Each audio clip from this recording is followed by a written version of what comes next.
we're going to get into our sermon for today. Do y'all remember what book of the Bible we're in? We're only on part 19 of our Acts series. We've got more to go. We're still only in chapter 17, and there's 28 chapters, so we've got to get through this. As we've studied the book of Acts, I've asked you all to consider two questions as we go through each story. We've asked other questions, but these have been two of the main questions we've asked with almost every story we've been in. The first one is, what is the Spirit of God doing in this story? You know, the book is called the Acts of the Apostles, but really it's the actions of the Spirit, because the Spirit is the primary actor in the book of Acts. And so we need to ask the question, what is the Spirit of God up to? And when we ask that question, then we can learn more about who God is and God's character and what God is all about when we see what the Spirit of God is doing in the lives of these first Christians. The second question is similar but slightly different. What is the Spirit of God asking people to do in the story? And this one's important because, you know, if we believe it's the same Spirit that was working then that is working now, then perhaps if the Spirit of God was asking people to do something back then maybe God is going to ask us to do something similar in our own context today. I've noticed a recurring theme that the Spirit of God is often asking people to go to places they would rather not go and to reach out to people they would prefer to avoid. When we started reading Acts, I had no idea where this series would take us. We haven't read through the whole book of Acts or studied it in a long time. We should do this. This is important. But I did not know where it would go. I did not know that this theme would come up over and over and over and over again.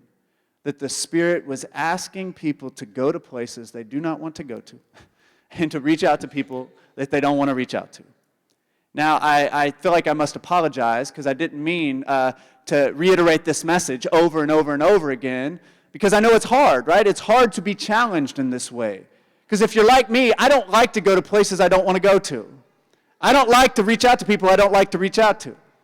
I don't like to do things that I don't want to do. It's pretty simple, right? None of us like that.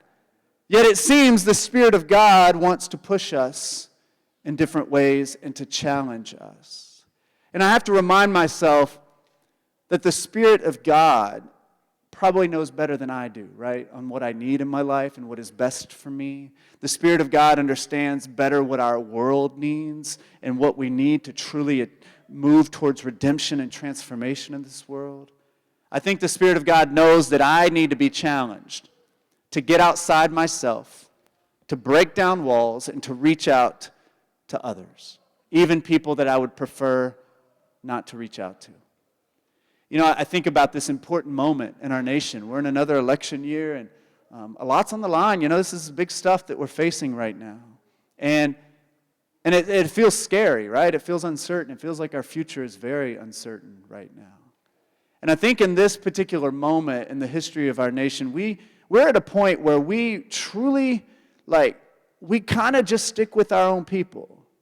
And we have been taught that, and we've been convinced, many of us, that people on the other side of the political aisle, for instance, or people from certain states or certain towns or certain communities are not as good as we are not as enlightened as we are not as Christian as we are, or even worse, sometimes we believe that they're not even as human as we are. And we dehumanize, we speak words of hatred, we look at people with judgment. And it's a very scary thing to think about because this kind of stuff's infiltrated the church as well. I wonder if the Spirit of God wants us to maybe get outside of ourselves, to break down some walls, and maybe reach out to others. You know, I wonder if we have a similar problem to the early Christians, because the early Christians, they had a hard time reaching out to people they didn't want to reach out to. Many of them had good reason because they felt these people were a threat to them. I mean, many of the early Christians were living under threat as a minority group in this Roman Empire that was brutal. And so to reach out to others could seem very scary to them. But the Spirit nonetheless kept challenging them to reach out to others. And I wonder if we need to also receive that, to follow the Spirit to places we may not want to go, or to people we might prefer to avoid. We pick up our story today where we left off.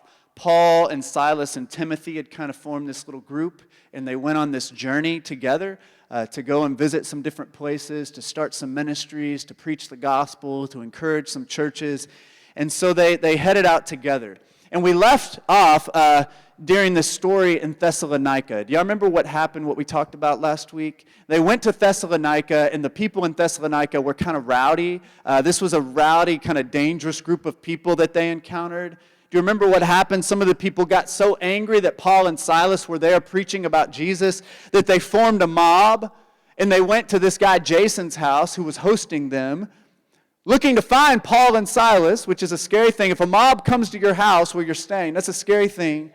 They went to find them. They couldn't find them, so they ended up taking Jason and some of his friends by force. They arrested them, and here's what they accused Jason of doing. They said that they were supporting Paul and Silas, these men who were turning the world upside down and breaking the laws of the emperor. And so there was the heading of that story is the uproar in Thessalonica. It was a very scary thing in Thessalonica. And Luke is writing about it. He's like, well, this happened in Thessalonica. He said, and then they go to Berea. And he's like, the people in Berea were actually a lot nicer and a lot cooler in Berea. So they go to this town called Berea, and the people in Berea, Luke talks about how they were studying the scriptures and asking good questions and were very, very interested in what Paul was preaching there in Berea. However, what happened is the people in Thessalonica, some of those bad dudes in Thessalonica heard that they were in Berea, and so they went to Berea looking for them and started stirring up trouble and stirring up the crowds and trying to turn everybody against them, and it got very dangerous for Paul. And so what happens is the believers in Berea ended up helping Paul escape because his life was in danger by this group, this mob that had formed again to come after him. And so they sent him away to the town of Athens, the famous city of Athens, where all the temples and idols to these Greek gods and everything. And so Paul went to the city of Athens to wait for Silas and Timothy to come meet up with him later. And this is where our story for today begins. And so I'm going to read the story. It's quite a few verses, but I want y'all to hear the whole thing. So we're going to be in Acts chapter 17, verses 16 through 33. And so it'll be on the screen. If y'all like to read along in a Bible, you can open one in your pew. Probably be a little bit different translation. But Acts chapter 17, verses 16 through 33. So while Paul was waiting for them in Athens, he's waiting for Silas and Timothy. While he was waiting in Athens, he was greatly distressed to see that the city was full of idols. And so he reasoned in the synagogue with both Jews and God-fearing Greeks as well in the marketplace day by day with those who happened to be there. A group of Epicurean and Stoic philosophers began to debate with him. Some of them asked, "What is this babbler trying to say?" Others remarked, "He seems to be advocating foreign gods." They said this because Paul was preaching the good news about Jesus and the resurrection. Then they took him and brought him to a meeting of the Areopagus, where they said to him, "May we know what this new teaching is that you are presenting? You are bringing some strange ideas to our ears, and we would like to know what they mean." All the Athenians and the foreigners who lived there spent their time doing nothing but talking about and listening to the latest ideas. Paul then stood up in the meeting of the Areopagus and said, "People of Athens, I see that in every way you are very religious. For as I walked around and looked carefully at your objects of worship, I even found an altar with this inscription, 'To an unknown God.' So you are ignorant of the very thing you worship. And this is what I'm going to proclaim to you. The God who made the world and everything in it is the Lord of heaven and earth, and does not live in temples built by human hands. And he is not served by human hands, as if he needed anything. Rather, he himself gives everyone life and breath and everything else. From one man he made all the nations, that they should inhabit the whole earth, and he marked out their appointed times in history and the boundaries of their lands. God did this so that they would seek him, and perhaps reach for him and find him, though he is not far away from any one of us. For in him we live and move and have our being. As some of your own poets have said, we are his offspring. Therefore, since we are God's offspring, we should not think that the divine being is like gold or silver or stone, an image made by human design and skill. In the past, God overlooked such ignorance, but now he commands all people everywhere to repent. For he has set a day when he will judge the world with justice by the man he has appointed. He has given proof to this to everyone by raising him from the dead. When they heard this about the resurrection of the dead, some of them sneered, but others said, we want to hear you again on this subject. After that, Paul left the council. Some of the people became followers of Paul and believed. Among them was Dionysius, a member of the Areopagus, also a woman named Damaris, and a number of others. Have y'all heard this story before? Yeah. Oh, yeah. Dan's heard it. Probably got some thoughts. So while Paul was in Athens, he was there, and I want to remember, he was not there to preach. He was not there to start a church. He was not there to do anything like that. Paul was there simply to wait for Silas and Timothy. He had to get out of Berea, and Athens seemed like a safe place, I bet, to hide out until his friends arrived. However, the Spirit had other plans for Paul. I remember a moment last year, I was taking my son for a walk in the stroller, and I ran into Kathy Bolton here at Castlewood, and her daughter and her son-in-law were there as well, and they were there to set up and decorate a little memorial for someone in their family who had been killed there. And they asked me as I was walking Kai to pray with them, and so of course I was like, I would love to pray with you, and we had a really just meaningful moment. Tears were shed, and it was simple, but it was a very powerful moment there. I wasn't planning on praying with anyone that evening. I was going for a walk with my kid, but I believe the Spirit of God had other plans that day. Paul wasn't in Athens to do any kind of ministry, but as he walked around the city, he became, like it said, greatly distressed. I want y'all to think when it says greatly distressed, maybe he felt disgust, disturbed, concerned. Paul was a good Jewish Christian. And if y'all know anything about the Jewish faith, idols have never been a part of the Jewish faith. And he's walking around a city that had temples and idols dedicated to all sorts of gods. This is like the Mecca of that kind of stuff there in that part of the world. And so he was in Athens and he saw all of these idols everywhere. I was trying to think of maybe an example of how that might play out today, and I thought maybe imagine like a really conservative, fundamentalist Christian who was taught the evils of gambling and alcohol and sex and money, and imagine that person like going to Las Vegas for the first time. They're probably going to be walking down the street just like, what is this place? This is awful. These people are evil. This is full of sin. I don't like Vegas. It's kind of a terrible place, but I imagine others would even be more disturbed by what they find there. It's okay if you love Vegas. I'm not a fan, but it's okay. Paul likely felt sick to his stomach at the rampant disobedience of God's law. I mean, for the Jews, it's in the Ten Commandments, right? You shall not make images of other gods. This is a big deal. Now, often in these moments, when we get in these spaces and we're in a place where we're like, what is happening here? This is awful. We can get very judgmental really quick, right? At least I do. Do y'all ever get judgmental when y'all see people, you're like, they're living in a way that I'm not really fine with, Like, it's easy to get judgmental. I can't believe people are living this way. I can't believe this place even exists. How could these people blatantly do something that is so wrong and abhorrent and awful? I was thinking about, maybe you could find, on the other end, a more like progressive-leaning Christian, maybe driving through a part of the country and they see MAGA signs and Trump signs and they're just like, start to, what is this place that I'm at, right? They might get concerned, right? I can't believe people are living like this. I can't believe they have these views. How could these people blatantly do something so wrong? It's easy to go to those spaces in our minds. You can imagine people going to those places. So we can get judgmental really quick. Another response is that we can just turn away. And we're like, I'm getting out of here. I don't want anything to do with these people. I don't want to be around them. And we want to get as far away from the people who make us uncomfortable. I'm never going there again, I'll tell you that much. Could have been something Paul felt in his heart.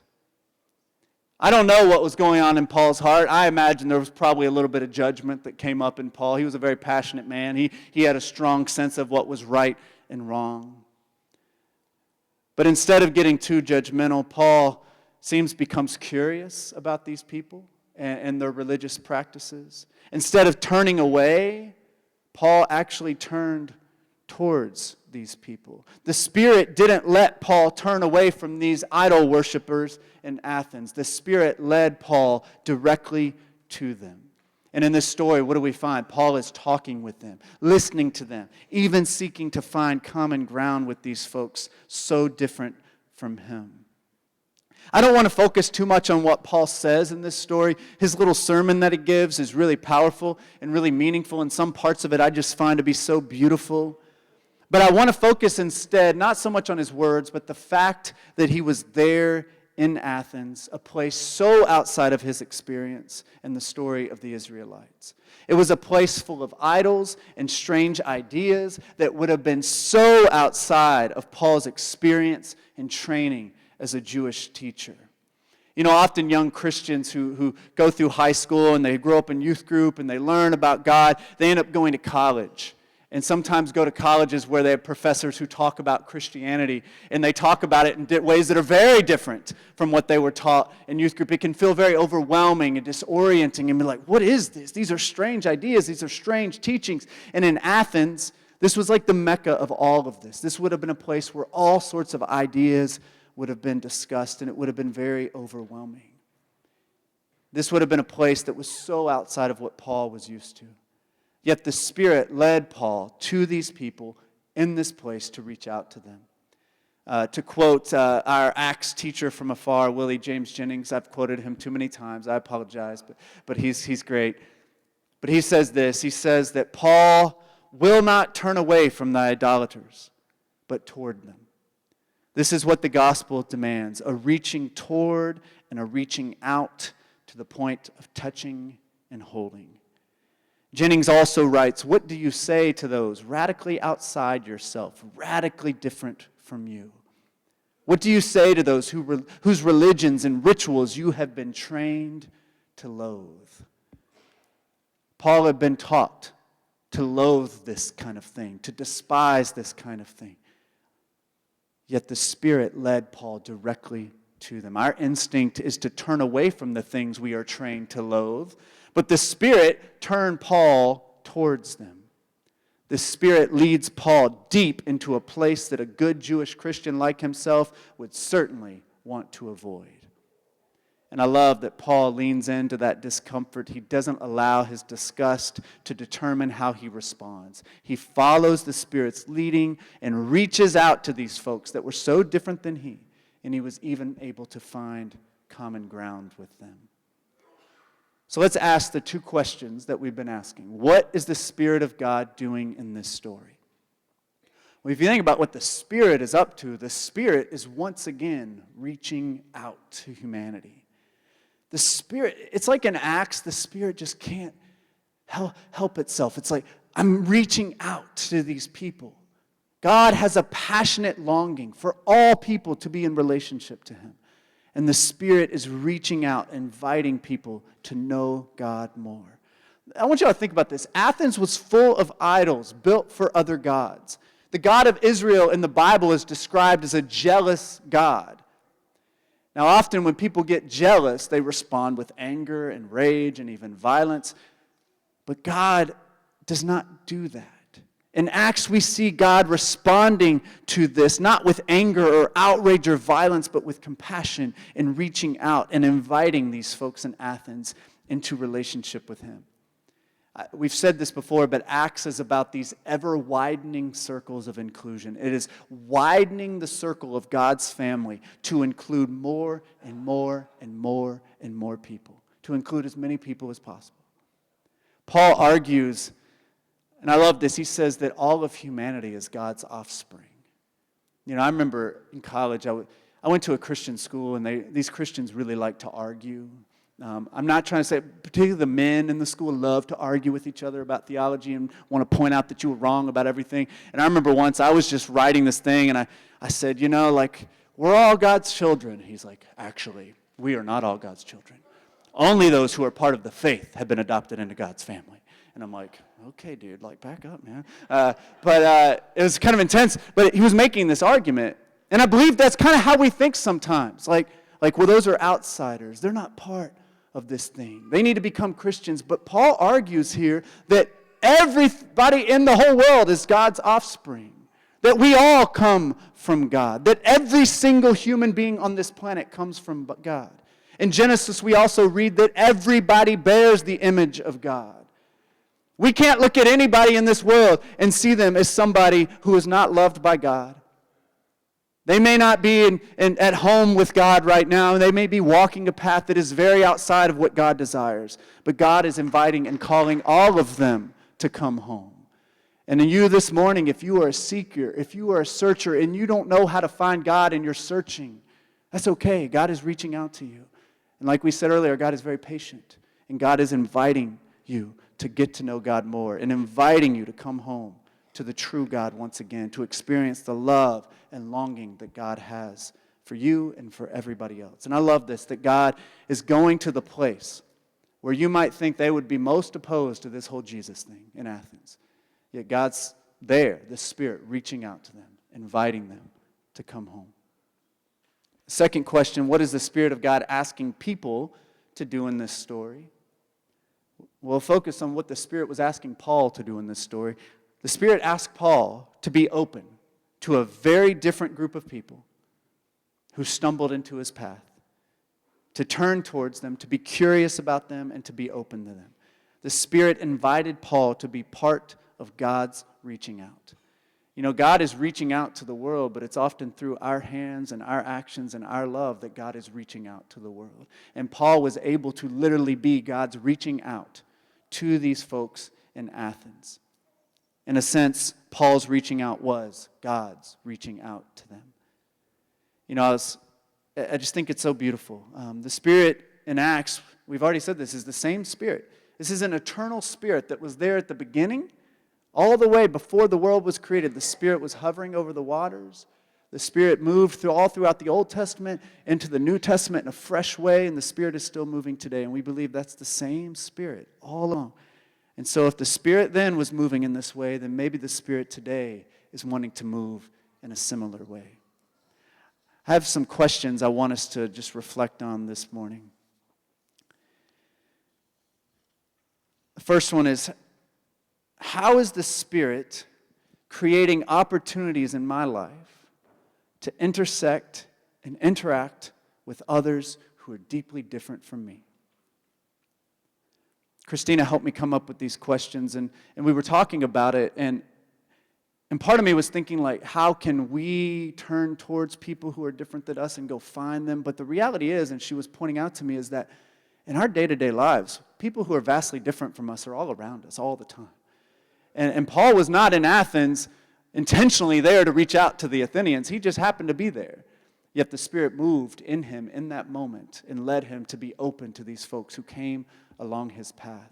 And instead of responding with judgment and rejection, he was curious and he reached out, and some of those folks ended up coming to know the love of God.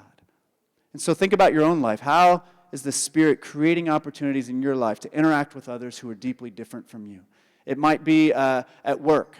I've had jobs, not my current job, but here at the church, but I've had jobs where every day I got to be around people who I don't necessarily like to be around, They get on my nerves, they have views that I just do not like, I don't appreciate, they talk about things I don't like, and I've had jobs like that in the past. And I wonder what this story tells us of how we might want to respond in that moment. Maybe it's when you're just walking out and about in a neighborhood. Maybe it's when you're riding the bus. Maybe it's when you're at school, in the cafeteria. Maybe it's a variety of things. Maybe it's your own family. There are people there that you have a tendency to judge or turn away from. So if we pay attention, who is already in our path?